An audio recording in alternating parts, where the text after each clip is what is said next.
आज के मॉडर्न दौर में जो बोरवेल मशीनें इस्तेमाल की जाती हैं, वे साधारण ड्रिल नहीं बल्कि बेहद ताकतवर इंजीनियरिंग सिस्टम होती हैं जो जमीन की सतह को चीरते हुए 2000 से 2500 मीटर तक गहराई में जा सकती हैं। सोचिए, इतनी गहराई जहां सामान्य इंसान की कल्पना भी नहीं पहुंचती, वहां तक ये मशीन केवल हवा के प्रेशर के दम पर ड्रिलिंग करती है। इस पूरी प्रक्रिया की सबसे हैरान कर देने वाली बात है इसका एयर प्रेशर, जो लगभग 4500 psi तक पहुंच सकता है।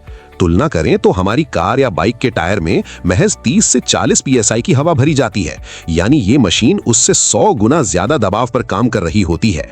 जिस मशीन को आप साइट पर देखते हैं उसे down the hole drilling rig या शॉर्ट में DTH कहा जाता है। बाहर से देखने पर यह एक साधारण भारी मशीन लग सकती है, लेकिन इसके अंदर की तकनीक बेहद कमाल की होती है। इस सिस्टम के दो मुख्य हिस्से होते हैं, पहला हाई पावर कंप्रेसर और दूसरा ड्रिलिंग रिग। कई बार दोनों एक ही ट्रक पर लगे मिल जाते हैं, लेकिन बड़े प्रोजेक्ट्स में कंप्रेसर का साइज इतना विशाल होता है कि उसे अलग ट्रक पर रखा जाता है। असली ताकत इसी कंप्रेसर में छुपी होती है, क्योंकि वही सामान्य हवा को हाई प्रेशर में बदलता है। इसके अंदर 400 से 500 हॉर्स पावर तक का इंजन लगा हो सकता है, जो मशीन की क्षमता पर निर्भर करता है। ये इंजन अक्सर मल्टी सिलेंडर होता है और रोटरी स्क्रू टाइप कंप्रेसर को चलाता है। इस कंप्रेसर में मेल और फीमेल दो रोटर होते हैं, जिनमें से एक सीधे इंजन से जुड़ा होता है।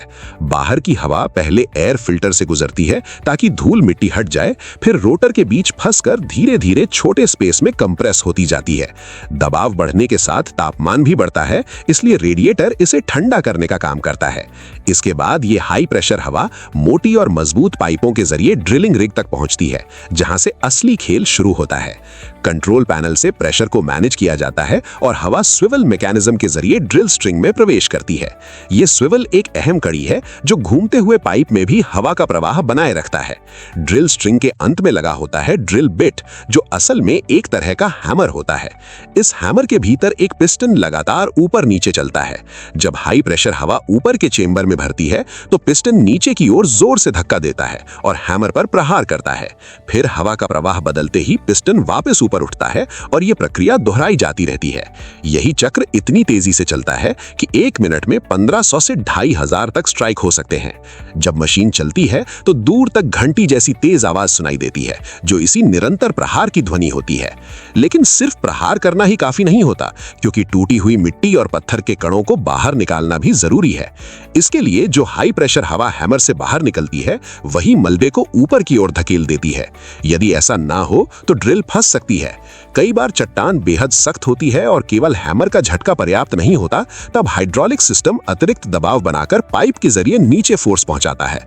आधुनिक मशीनों में रस्सी पुली की जगह पूरी तरह हाइड्रोलिक मैकेनिज्म होता है, क्योंकि पाइपों का वजन बहुत अधिक होता है और उन्हें संभालने के लिए शक्तिशाली लेकिन नियंत्रित बल चाहिए।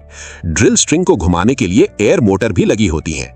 ये रोटेशन इसलिए जरूरी है ताकि प्रहार एक ही बिंदु पर ना हो, बल्कि गोलाकार कट बने, जिससे बोरवेल का आकार सही और संतुलित रहे। साथ ही गहराई में फंसने की स्थिति से भी बचाव होता है। कई मशीनों में ऑटोमेटिक रोबोटिक आर्म भी होती है, जो पाइप जोड़ने और हटाने का काम आसान बनाती है। इन सब के पीछे एक जटिल लेकिन बेहद संतुलित इंजीनियरिंग काम करती है, जहां हवा, हाइड्रोलिक दबाव और यांत्रिक शक्ति मिलकर धरती की कठोर परतों को भेदती हैं। यही कारण है कि आज की DTH बोरवेल मशीनें सिर्फ मशीन नहीं, बल्कि इंजीनियरिंग की जीवित मिसाल है, जो हमें जमीन के सैकड़ों मीटर नीचे छिपे जल स्रोत तक पहुंचाने में सक्षम बनाती हैं।